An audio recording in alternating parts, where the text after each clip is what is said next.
What is going on, guys? Welcome back to Phelps Garage YouTube. My name is Rob, and if you're new to the channel, this is my GR6, but that's not what this video is about.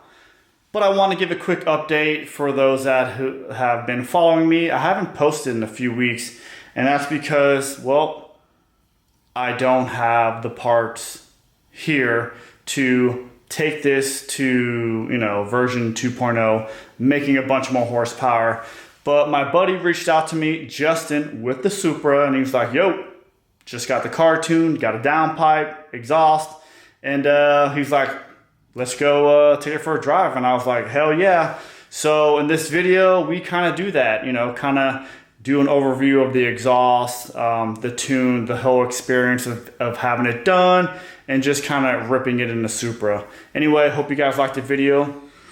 All right, so before we get into it, what's the exhaust setup on this? It's a Boost Logic valve catback exhaust with an induction performance catless downpipe.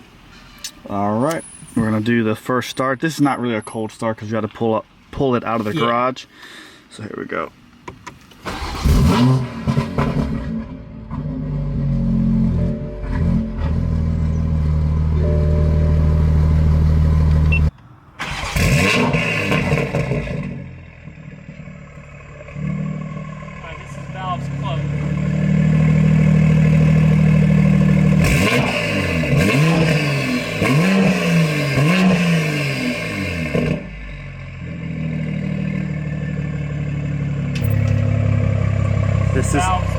This is with it open.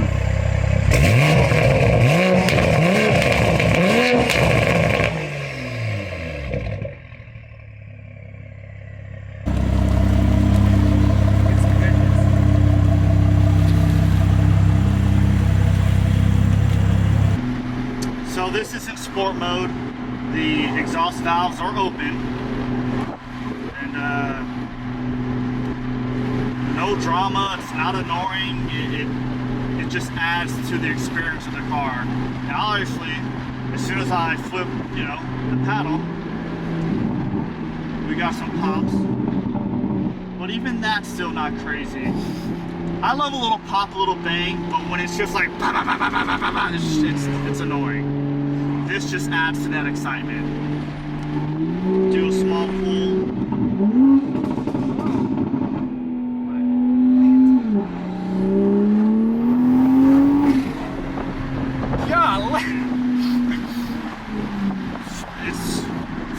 For a car with a downpipe and a 93 tune, it's almost like cheat mode. So we are now in normal mode. The valving is closed, windows are up, cruising at 50 miles an hour, 8th gear, and I hear more of the I can hear the bumps. Surface, yeah, than the exhaust. So good stuff. This exhaust is you gotta have it with the valving. I think if this thing wasn't valved and the exhaust was open all the time, unless you wanted that in your life, like this is, like I love that it's like mild to wild. But then if you just wanna give me something,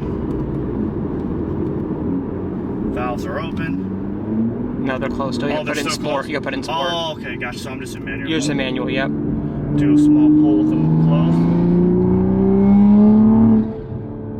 Yeah, I mean you hear it. Yeah. But it's still not loud. Like no. And it pulls a lot of power too from you when it's not in sport. All right, here we go.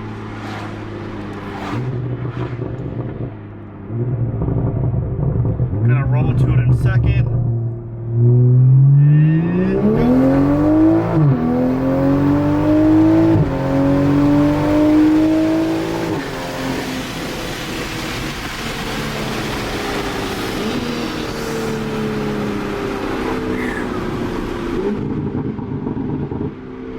That second gear down low felt real nice. It feels nice everywhere. All right, so, dude, that never gets old. You know how like some BMW guys just have it like it just pops for everything. I like a little bit of pop and bang, but you know, that's just too much. Those are them custom burbles. Yeah. I have it set, so anybody wants to know, BootMod3, it's set for 1.5 aggression in 1 second duration. So tell me, so how'd you get this done? If someone has, because obviously you can't just tune these cars like you used to. Yeah, so 2020 Supras with a pre-June ECU are able to tune their car, you know, straight, plug in a laptop, straight to OBD2, you know, unlock easy. Mm-hmm. Anything post-June, which is 2020 June and after, so 2021, 2022, 2023, all those ECUs, they can only be unlocked through Femto, which is in, I believe is in Finland now. So the ECU gets pulled out of the car, sent over to, I believe they're in Ukraine, Finland. They unlock it and they ship it back. There's a lot of companies that do it. They actually like hand deliver them. Some of these companies will take out, you know, 10 ECUs at a time, fly over there, hand deliver them, wait for them to get unlocked and send them back. And there's a lot of different features, so you definitely want to look into it. You can now have custom ROMs through off-the-shelf tunes, meaning you can have anti-lag on the steering wheel, you can have flex fuel, you can actually have the sport displays on the infotainment there actually show your e-content. So like a whole bunch of things that you couldn't do before are now available. Now that the ECU's unlocked, I know you said that you have the off-the-shelf maps, but could you take it somewhere and have them reflash it for, let's say you put a big turbo on this, yep. You want a custom tune, okay. Yep, so that's new to BootMod3 is custom ROMs. So they actually have multi-map switching and flex fuel available on the steering wheel. So right now, if I had a flex fuel sensor installed and I had the multi-maps uploaded, I'd be able to switch maps on the fly just using cruise control.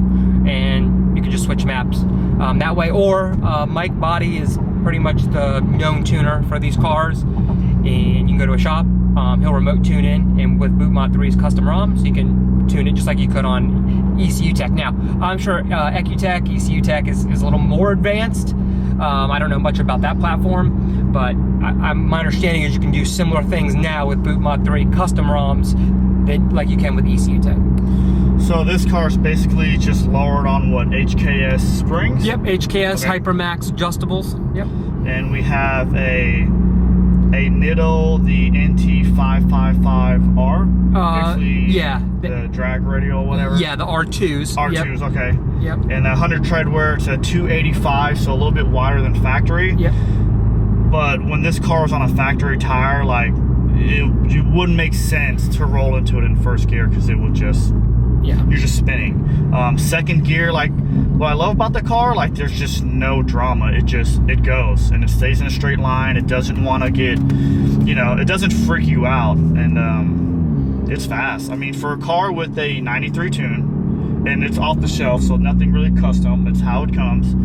Catalyst downpipe and exhaust. Mm-hmm. Oh, and then also we did an intake on this a while ago, but yep. MST intake, yeah. And then I had them do AMS charge pipes. Okay, that's right. Yeah. Just because the factory ones are plastic and they're kind of like pancaked in the middle. So. Mm-hmm. But how long did that take to send out the ECU, get it back, have it like? So if you're doing it yourself and you're using Visconti Tuning is probably the #1 person who does it. They will send you a label in an overnight box. I'm sorry, a box and an overnight label, and then you can just pull the ECU yourself. It's right on top. There's a few clips. You pull it out, overnight it to Visconti. They do whatever they need to do to prep the ECU, and then they overnight it to Femto, and then they overnight it back. You actually have to have a BootMod license first. You plug into the ECU with your BootMod license, and then it gets sent out to Femto. So, but Visconti Tuning, you can do it yourself, ship it out, no problem. So, what, a week or two? Yeah, about 2 weeks, 14 days they say, yeah. Okay. And it's actually, could be a lot sooner than that. I've had guys, like when they hand deliver them and they know they're going on a trip, I mean, they'll tell you it's a 3-day turnaround sometimes. Oh, wow. Yeah. That's, I mean, it kind of sucks that you have to do all that, but it's, I mean, the technology now. When Toyota and BMW partnered up, now I don't know how true this is, and maybe you could comment on it. I heard, and again, it's just what I've heard right on the internet, that when Toyota and BMW merged to kind of start to build this program, BMW, like the motors kept failing, or it wasn't up to the standard of Toyota, and they kept, nope, change this, change that, change this. And then look at what we have today. They're just so much better. Now, I've owned a BMW years ago, and I feel like all the motors before this generation weren't really that good. Now, since they've partnered with Toyota, I mean, the B58, now the S58, like, man, you can make so much power with, I mean, one hard part, so what, a downpipe, exhaust, and a tune. It's like, it's crazy about how 500 wheel. Yeah. About 480 to 500 wheel, and right about 550 torque just with a 93 tune. But what you're saying is correct. So when this car was being designed by BMW and Toyota collectively, Toyota went and made changes to the BMW B58 and the transmission to bring it up to Toyota reliability standards. So the B58 that's in this car varies slightly from the B58 that's in the Z4, and the transmission is a little different. Toyota re-engineered some parts for reliability, and it seems like it's working because there's people breaking records. I think they're just throwing sleeves in and everything else is stock. I want to say just sleeves. And then as far as the trans goes, the XHP definitely helps with the slipping, but I think they're getting 700 torque out of them. I know, you know, obviously my background, I mean, road racing stuff, but a lot of guys that do it on track, there's just no really hiccups. You know, it's such a great car. And yeah, I'm just super impressed. I mean, the fact that, like, literally send out the ECU, in the meantime put a downpipe on it, come back, tune it, and you're 500 horse. It's almost too easy. It's great. So you know, thanks for letting me drive this car. Follow Justin. You switched your channel name now. Yep, Boosted Boulevard. Yep, okay. Boosted BLVD, yep. He used to have a really fast Supra back in the day, and he let me rip that. Okay. So yeah, go ahead, check out his channel. He's gonna start, you know, obviously building, you know, more on this platform, on the car, and just overall other builds and projects with, you know, a couple buddies and stuff. So check it out. You know, let me know, comment down below. What are your thoughts? Tell him you should buy a Supra. It is, man, it's almost just too easy. I mean, I'm so far into my car, you guys know I've spent a lot of money. Plus I have a turbo kit coming. If I wasn't as deep into my GR, I would sell it and just get one of these and do this. So anyway, guys, that's gonna do it for this video. Comment down below. Thanks for watching. We'll see you in the next one.